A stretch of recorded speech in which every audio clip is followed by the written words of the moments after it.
La culpabilité. Sujet, la culpabilité, quel obstacle majeur à l'évolution de la conscience? Question 1. À quoi se rapporte la culpabilité? Pour vivre de la culpabilité, il est impératif que l'ego soit dans une personnalité.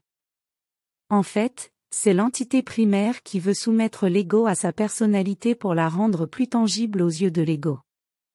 La culpabilité est une arnaque qui fait croire à l'ego qu'il doit se rendre coupable d'un mouvement quelconque que l'entité primaire a généré via une pensée subtile. Un ego dans son centre mental ne vit pas de culpabilité parce qu'il sait que ça n'existe pas. L'ego conscient sait qu'il n'a aucun contrôle dans la matière.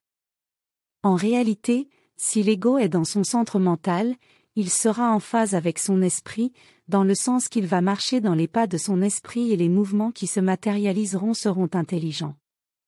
À l'inverse, si l'ego est dans une personnalité, il sera sous l'emprise de l'entité primaire qui lui fera vivre de la culpabilité. Question 2. Comment se construit un sentiment de culpabilité? Il se construit sur la base d'une pensée subtile insufflée à l'ego par l'entité primaire pour le faire fléchir dans sa personnalité.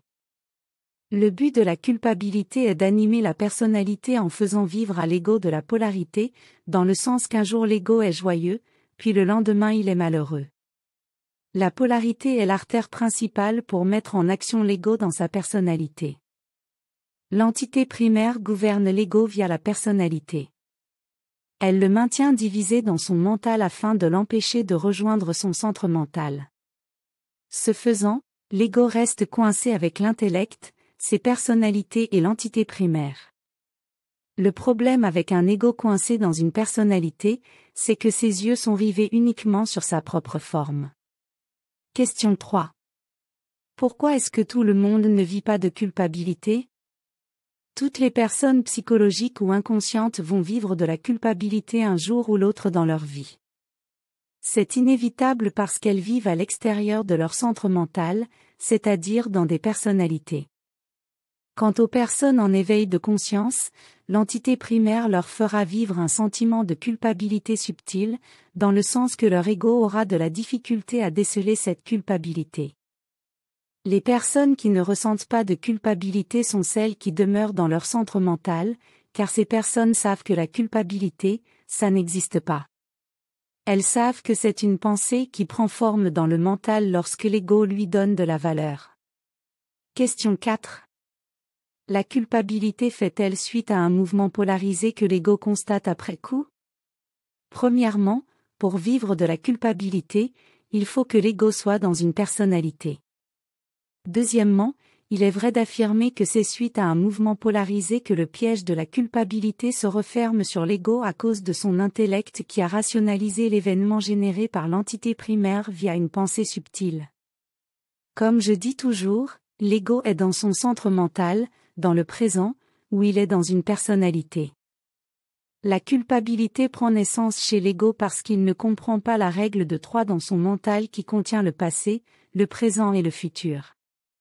Lorsque s'éjecte dans une personnalité, il est aux prises avec le pôle négatif, le passé, et le pôle positif, le futur.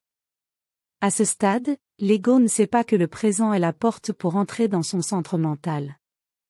Question 5. En quoi la culpabilité peut-elle être un obstacle majeur pour l'évolution de l'ego? La culpabilité devient un énorme poids dans le mental, elle alourdit la psyché et enfonce l'ego profondément dans sa personnalité.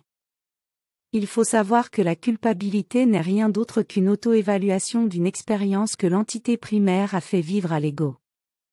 À travers la culpabilité, l'entité primaire fait vibrer la personnalité de l'ego à un point tel que celui-ci peut s'auto-détruire mentalement et physiquement. C'est la croyance en la pensée subtile qui place l'ego dans ce chantier psychologique et rationnel que l'entité primaire lui fait vivre.